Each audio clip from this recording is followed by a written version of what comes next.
Baik, bismillahirrahmanirrahim. Assalamualaikum warahmatullahi wabarakatuh. Perkenalkan, nama saya Khairul Hakiki dari Fakultas Ekonomi Jurusan Manajemen Universitas Pamulang. Di sini saya akan memberikan pendapat saya tentang pembelajaran daring di masa pandemi COVID-19 seperti saat ini. Mengingat wabah virus corona yang telah menyebar luas di seluruh daerah Indonesia, pembelajaran tatap muka tidak bisa dilakukan. Oleh karena itu, pemerintah menetapkan atau memberikan cara untuk mahasiswa atau murid-murid pada level setiap pendidikan untuk belajar daring atau secara online.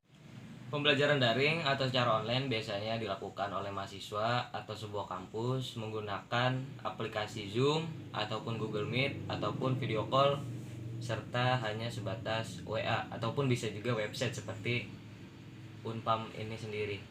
Ya, banyak variasi belajar secara online yang menciptakan banyak kreativitas serta bagaimana cara unik untuk belajar tersendiri bagi murid yang diajarkan. Banyak sekali juga kelebihan dan kekurangan yang terdapat pada pembelajaran daring atau secara online seperti saat ini. Di sini saya akan membahas kekurangan mengenai pembelajaran daring atau secara online.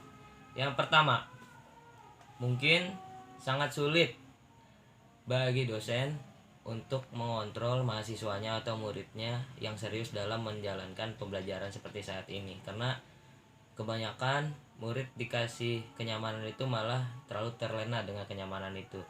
Seperti halnya banyak yang terjadi ketika sedang terjadi pembelajaran secara online, banyak mahasiswa yang malah melakukan aktivitas lain di luar pembelajaran tersebut seperti tidur atau pergi makan atau malah pergi menonton sesuatu yang tidak seharusnya, dan juga banyak hal lain yang tidak baik dilakukan oleh murid. Ya, tapi itu hanya mungkin sebagian, karena mungkin sebagiannya lagi adalah hal-hal murid yang serius untuk menjalankan pembelajaran tersebut. Yang kedua adalah pembelajaran lebih banyak bersifat teoritis ketimbang praktik atau minim praktik, karena tidak memungkinkan adanya interaksi secara langsung dengan siswa ataupun mahasiswa. Jadi pembelajaran hanya monoton deh gitu aja, jadi kita teori tanpa adanya praktik ya, karena kita juga kadang bosan gitu belajar di rumah teori terus tanpa ada praktik. Biasanya kalau kita di universitas atau di kampus kita bisa berkreasi, mengeluarkan imajinasi kita yang ada, kita buat sesuatu atau berorganisasi secara keseluruhan bersama teman-teman, atau menjabarkan ilmu-ilmu yang kita dapat, kita langsung dilakukan di dunia nyata. Yang ketiga adalah banyak orang atau mahasiswa murid yang tinggal itu di lokasi-lokasi yang jauh dari sinyal yang istilahnya sinyal yang bagus gitu, sinyal yang konsisten, sinyal yang tidak selalu terganggu oleh hal-hal lain ya. Jadi buat mahasiswa atau murid yang lokasinya jauh dari sinyal atau jaringan yang bagus, sehingga mempersulit pembelajaran secara online ini. Adalah tidak semua murid, tidak semua mahasiswa memiliki dan mampu membeli peralatan-peralatan yang dibutuhkan, entah itu komputer, laptop, handphone, ataupun gawai lainnya untuk melaksanakan pembelajaran online.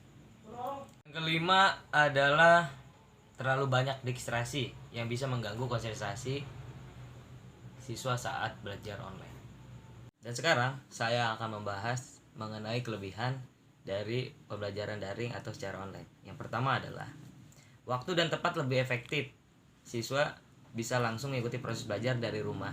Sebenarnya pembelajaran daring seperti ini sangat efektif dilakukan bila mana kita serius melakukannya. Jadi kita lebih fleksibel gitu, kayak kita sambil bisa ngapain apapun, bisa melakukan segala aktivitas yang berbeda, asalkan kita fokus juga melakukan pembelajaran ini. Yang kedua adalah siswa tidak hanya bergantung pada guru, tapi juga bisa belajar untuk melakukan riset sendiri melalui internet. Jadi sebenarnya sebagai murid yang baik, seharusnya kita belajar tidak hanya karena guru menerangkan atau mengajarkan kita. Jadi ini harusnya kita menimbulkan sifat yang istilahnya itu sifat yang cerdas gitu.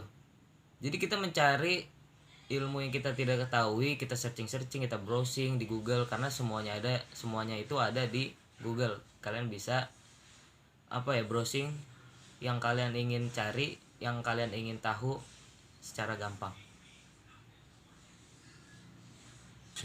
Yang ketiga adalah otomatis siswa dilatih untuk lebih menguasai teknologi informasi yang terus berkembang. Jadi di zaman seperti ini, di zaman yang serba modern ini, paling enggak kita